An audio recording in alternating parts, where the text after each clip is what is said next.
Welcome everybody. Good to see you. What a beautiful Friday morning we have. I couldn't help but see this morning as I went out at 5 o'clock in the morning to do my morning walk. It was 62 degrees, and I thought, wow, that feels really nice for into November. But I hope we enjoy today. It's supposed to get up to about 71. Then tomorrow it's going to be about 66, what they're telling us, but we're supposed to get some rain, and then it's going to drop into winter temperatures. We're going to be in the mid 30s for highs. They're talking about possible snow Sunday and Wednesday. So who knows, but with the way things have gone with the weather this year, maybe we can look forward to some more 70 weather later on in November. We'll see.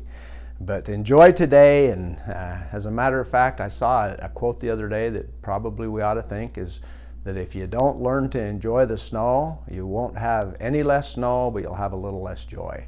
So I guess what we need to do is celebrate what we have. I want to make just a few comments about our election that took place last Tuesday, recognizing that there's a lot of strife on the national level. I don't know how that's going to come out, and we don't know how long it's going to take to get things ironed out. I just hope that in this area we recognize that the election went well. People's voices were heard. I congratulate all who ran for election and grateful for each. Sometimes we have a tendency to think of winners and losers, and I think we make a mistake when we do that. We're all winners when we get involved in this process. I do congratulate those who won, and I call upon them to give their very best efforts to make sure that we recognize that we need to be a representative government. We represent the people, and each of us need to be called upon to do our very best to do that. I just want to make a couple of quick comments about the advisory question that was on the ballot. Grateful for all of those who got out and expressed their voice with this. I just might mention that it came down to 54% of everybody said no, we don't want to see this go forward in any way, shape, or form. And that was the overall. In Pocatello, 57% said no. And in the city of Chubbuck, 73% said no. And so I'm just hoping, along with many, many others, that this kind of puts that question to bed and that we get on to other, much more important things. Let me talk to you about some things that are happening with the Bannock Development Corporation. We've made a change with our executive director. We've hired somebody. Her name is Mia Kate Kennedy. We welcome her. She's going to be here on the 1st of December and start serving us. I also want to say thank you to John Riggets. John served this community very well for many years. Grateful for the things that he was able to accomplish to help our area to develop and grow. And we just look forward to more development happening and happening in the right way. I've had several people call me over the last little while from some of the larger cities on the West Coast, talking to me about what it is here, what we have here, what things are like. And I know that from what I've heard, we've already seen a lot of that movement happen in the Boise area. And I would just suggest to each of us, there are those who are saying, well, you know, we really don't want to have that kind of growth here. To a degree, I understand what you're saying, but as we see people come from other areas, let's help them integrate into our area.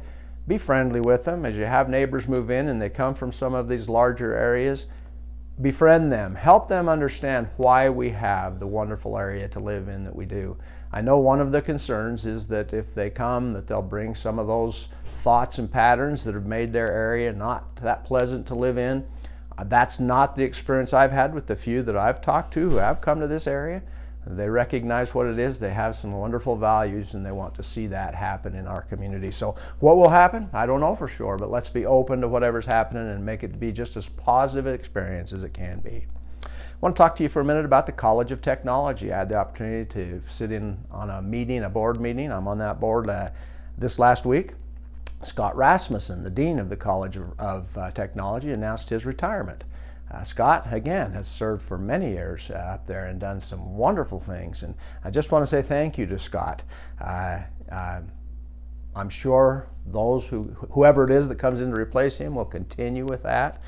Had the opportunity to see again the Eames building. If you haven't had the opportunity, to get up there on Alvin Ricken Drive and see that building. That's a beautiful building for the College of Technology. We've always had some wonderful programs at the College of Technology. They now have a house up there that houses those programs in a wonderful way. It's neat to see, and if you haven't seen it, give them a call up there. I think that they'll give a tour. I would hope they do, because the community needs to know we have, but particularly those who are looking to continue their education, to further education. The ISU College of Technology is a great place to look. Just again, thank you, Scott, for the service that you've given to our community.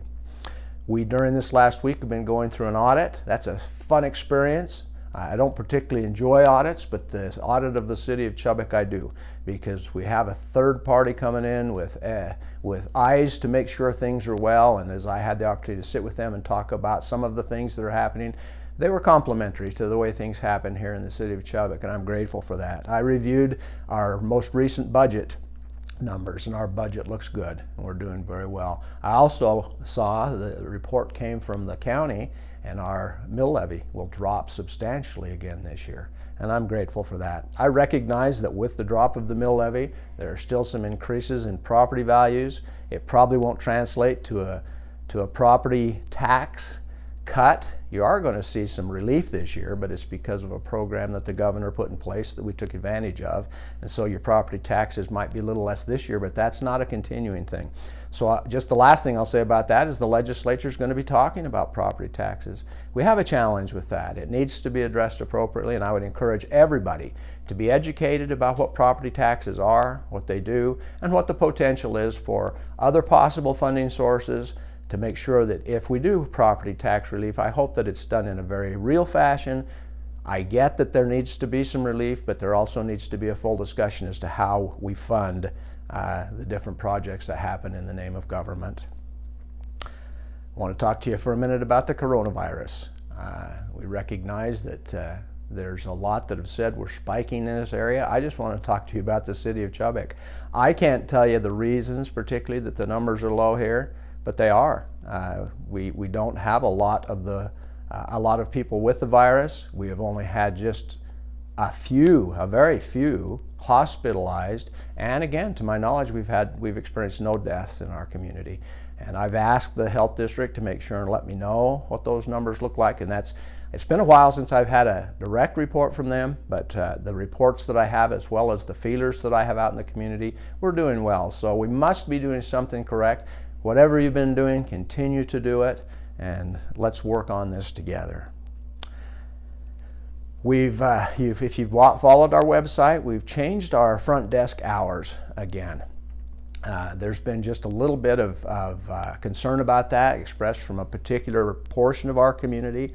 I want to open this up. If people have concerns about this, I am open to communication, whether it be by telephone or by email or a text message. If you're having a challenge with it, we want to hear. Folks, you need to understand something about that. You are our bosses. We get that. I've often said in the city of Chubbuck, citizen, I'm going to get it right, customer service is very, very important. And one of the reasons it's so important is because our customers are our bosses. And so I want you to know that what you have to say, your feelings really do make a difference. But we didn't just do this for no reason at all. We believe, we're looking for efficiencies in the community, and we believe in the process that we put in place now that we are providing efficiencies that are going to provide some dollar relief, and that's what we're looking for. But again, even with that, we want to make sure we're servicing the community appropriately. So if you have concerns, we're going to be having that discussion over the next couple of weeks with the council and with others. So if you'd like to have some input, I'm open to that. Please let us know how you feel, and we'll make a decision that truly does service the community in the very best way possible. The Salvation Army is going to start their Red Kettle drive this week. That's a little earlier than they have in the past. We need to remember there's a great need in our community, and with all of the things that have been going on, some of these things have taken back seat, and I just hope people will recognize as you see those folks, and they're going to be looking for people to help man those kettles. Be willing to come out and volunteer some of your time, but also at the same time, open your wallets and give freely. Recognize that there are many in our community who have need, and this is an opportunity for us to help those who are in need. I just want to conclude by expressing my gratitude to the citizens of this city. And you know that we have so many volunteers, so many things that happen behind the scenes, people who donate time, money, and effort to so many things. And I just want to say thank you to all who serve. This is a beautiful area to live, and the reason it is because people do have good hearts and they desire for the very best for each of us. So thank you again for who you are. Thank you for what you do. Stay involved. Make sure you're part of making our society, our community, everything that it can be. Thank you, and we'll see you again another time.